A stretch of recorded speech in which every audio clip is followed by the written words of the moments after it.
Welcome to Bend the Spoon, ladies and gentlemen. My name is Chad. In this video, which is going to be raw, unedited, and unabashedly me, I want to talk about a few things. One is I just posted a video on Open Your Reality, my primary channel. If you don't know what it is, I'll put the link below. I'm sure most of you do. But it is right now 1:59 a.m. and I thought I would shoot a video for Bend the Spoon because, well, it's been quite a while. Never mind me. It's coconut water and cacao powder. 100% organic, no sugar. Open Your Reality, my primary channel. That's a place where I shoot videos that are nice and polished. This channel, I think what I'm going to do here is just keep these raw and unedited. I kind of like that format, and a lot of people on YouTube are gravitating towards that. So it's now 2 o'clock a.m. Hopefully you will enjoy this format. So yes, I posted a video on Open Your Reality. It's now yesterday. Time moves so quickly. And I did it based on this book by Jim Marrs called Alien Agenda. If you've never heard of Jim Marrs, definitely look him up. He was a conspiracy researcher. Look, this book belongs to Jim Good. But you know the reason that I have this book, which belonged to Jim Good, I have no idea who Jim Good is because I originally bought Alien Agenda not long after it came out. This book was published in 97. And I think I bought my copy maybe a couple years after it came out. And I lent it to somebody and I never got it back. And that just goes to show you, never lend your books out because you do not get them back. So I had to buy this one off of Amazon. And it was a used book. I got a few dollars off, so I figured why not. But Alien Agenda is a book that talks about the extraterrestrial presence among us. And in the book, there's a particular chapter where remote viewers from Project Stargate looked at what this reality is. And that's my favorite chapter in the entire book. And I went on to make several videos on Open Your Reality about it, but if you really want to know, check out the video that I posted yesterday. Again, I'll put the link below so you can find it. But it's been a long day for me. I've been up since early in the morning. I worked on that video. It was my mother's birthday. What else? You know, I really didn't get a whole lot done. I mean, some of these videos take so long to make. And that's why I'm hoping with this channel, these videos, I'm not scripting them. They're just impromptu. I'm not editing them. Again, hopefully it comes out okay. I don't know. I don't know how they'll come out. But I wanted to talk about 5 things about this book, Alien Agenda, that I didn't talk much about in the videos on Open Your Reality because it's a fascinating, totally fascinating book. I mean, there's a lot of UFO books out there, but Jim Marrs, he's one of the best. I think this is one of the first books that I read from Jim Marrs, The Rise of the Fourth Reich. Really good book. He also talked about, I think it's called The $1 Trillion Conspiracy. He also wrote JFK, Crossfire, The Plot to Kill JFK. And Oliver Stone actually consulted with Jim Marrs on the movie JFK, which was, to this day, I mean, I can't say it's one of my favorite movies of all time, but it's a damn good movie. And it starred every Hollywood celebrity at the time. It was really crazy. I had John Candy, Joe Pesci, Kevin Bacon, you name it. You name it. All right. So in this book, Alien Agenda, what was interesting to me, some of the things that really stand out, again, that I didn't talk about on Open Your Reality, is that Jim Marrs presents evidence that the moon is actually hollow. And he says that it could be a construct. He said it could be a Death Star that was maybe towed into place. That even, I think, Plato talked about a time when the Earth existed when there was no moon. So the theory is that the moon was kind of towed into place thousands of years ago. And if you think about it, the moon is quite an anomaly because it's the only satellite in our whole solar system that doesn't rotate. It just stays fixed, so we always see the same side of the moon. We don't see the dark side of the moon like the Pink Floyd album says. That is something that's an anomaly. The moon is also pretty much the same size as the sun when we see it in the sky, even though the moon, in theory, is 240 to 50,000 miles per way, depending on what time of year it is, whereas the sun is 93 million miles away, a lot further. That would be almost 400 times further away, if my math is correct. But they're about the same size. And the reason that Mars thought that the moon might be hollow is because when the Apollo rockets went up there, and if you believe that they did, it showed, the seismographic reading showed that the moon was possibly hollow. I wouldn't doubt it. I mean, I've heard David Wilcock talk about how it was a Death Star too in his books. So, and there is a book. I can't think of the book right now. Some of you may know it, but it talks all about this, that the moon is not really what we think it is.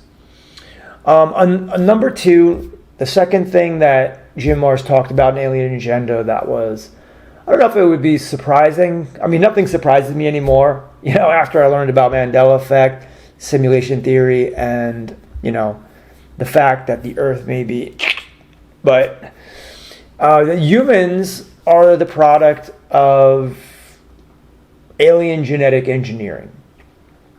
And he argues, Jim Marrs does, that at some point in our ancient past, extraterrestrials tinkered with hominid DNA to accelerate human evolution.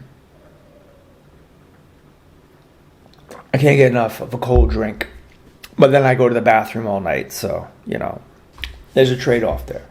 But this book right here, Slave Species of God, written by Michael Tellinger, this book goes into extreme detail about how the Anunnaki, or aliens from thousands of years ago, came to Earth to mine gold and basically turned hominids into modern human beings. So we are, according to Tellinger, we're kind of like a slave race of people.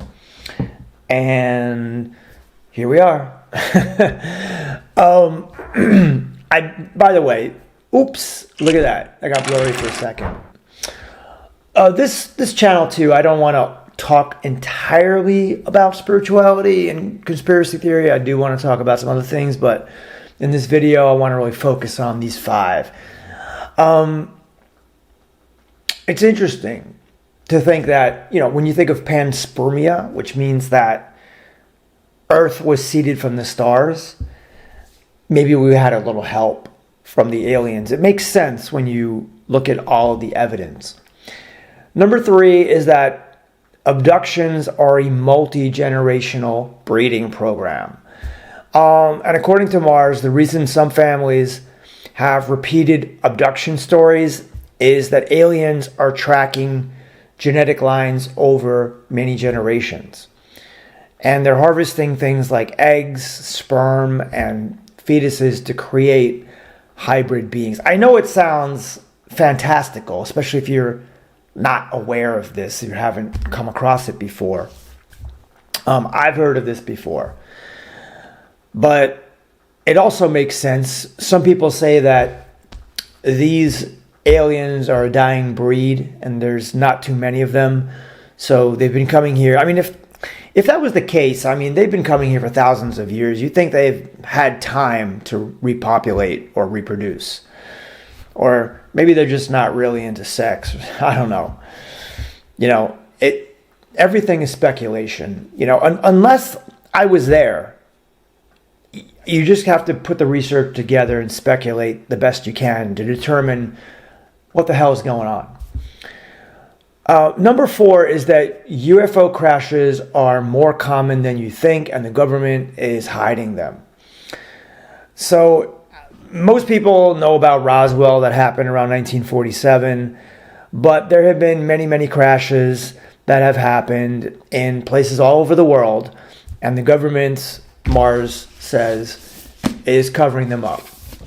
That would make sense too if the aliens came here, and I talked about this in the video, but they made an agreement with Eisenhower back in the 50s, the mid-50s, to abduct humans as long as they gave a list of who they were abducting.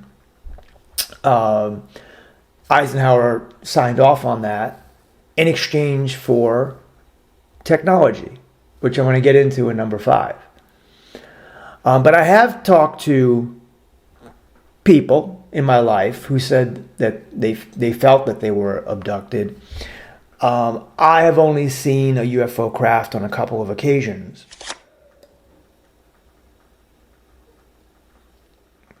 When I was in my mid-20s, I was camping in upstate New York, and I saw for sure what was a UFO. There was no way it was a plane or a helicopter.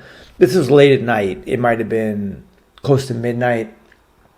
And I was standing actually on a pier by a lake at a campsite, a camping grounds. And I was with my ex-girlfriend, and we saw this strange light. And I look at planes and helicopters in the sky all the time. And even though it was night, this thing was not moving like a plane or a helicopter. And it was there in front of us for a few minutes, and she actually got scared and wanted to go back to her tent, our tent. I wasn't scared. I wanted it to come closer. I wanted to experience them, but it took off after a while. But number 5 is that global elites are suppressing free energy tech recovered from aliens, and that a lot of the amazing tech that we have today, stealth bombers, lasers, quantum computers, all of this derives from reverse engineered alien technology. By the way, can you see the candle over here? It's pretty cool, right? I like to use candles. I like to create a nice smell. But it also makes sense because we had a quantum jump in terms of technology. We started the 1900s with the Wright brothers just trying to get off the ground, and we finished it with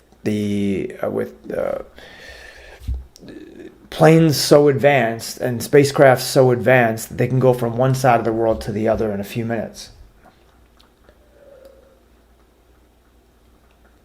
But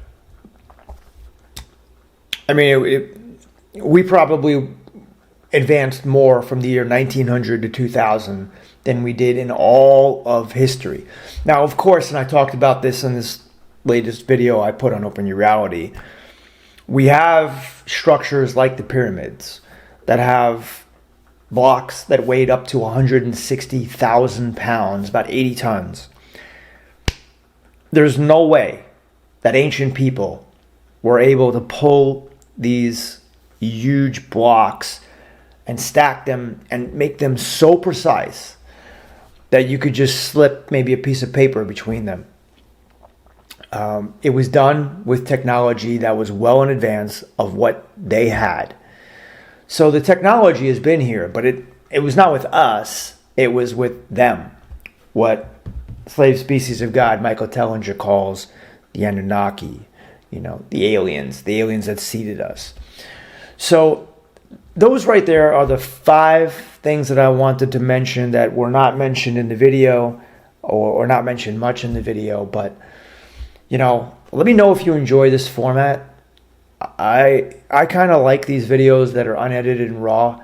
It's like you're just sitting with me and we're just chatting about different things. Hopefully you find them interesting. We can talk about anything. Let me know what you want to talk about and we'll discuss them. This could also be a place where after I post an Open Your Reality video, I can come here and give some of my more unedited thoughts about the subject material. It could be about anything, though. It could be about my life. Some of you might be wondering why I was gone from Open Your Reality. The reason that I was gone is because you don't really get paid a lot of money on YouTube to talk about spiritual things. Some people may be able to make a living at it, but I couldn't. And so things were tough financially, and I was kind of forced into the job market. Not that I was not working before. I was working before, but I had been laid off, and then I ended up getting my old job back and starting a new job on the same exact day, which was my birthday, by the way. So my birthday present was I had to work 2 jobs in the same day, and I ended up doing that, working 2 and even sometimes 3 jobs in the same day, starting from 6 in the morning all the way till I came home at night, which was about 7. So I would come home at night completely exhausted. I don't know if I've ever worked that hard. I've worked hard in my life for periods, but I don't know if I've ever done 3 jobs like that. And they were tough. So I'm not going to go into it all in detail right now, but the point was that I took my channel off because I knew I wasn't going to be able to post much, and I just wanted to take a hiatus. So now that I'm finished with 2 of the jobs, I have the time to post again, and here I am. Look, I would love nothing more than to make this a full-time deal or a full-time gig. So let's see what can happen. But yeah, thanks for watching. Comment, let me know what you think of this format, and I'll see you in the next one. Thank you for watching.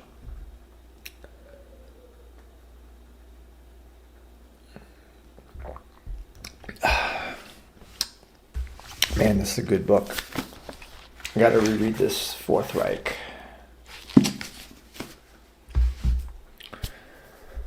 All right. I think I should go to bed soon. Yeah.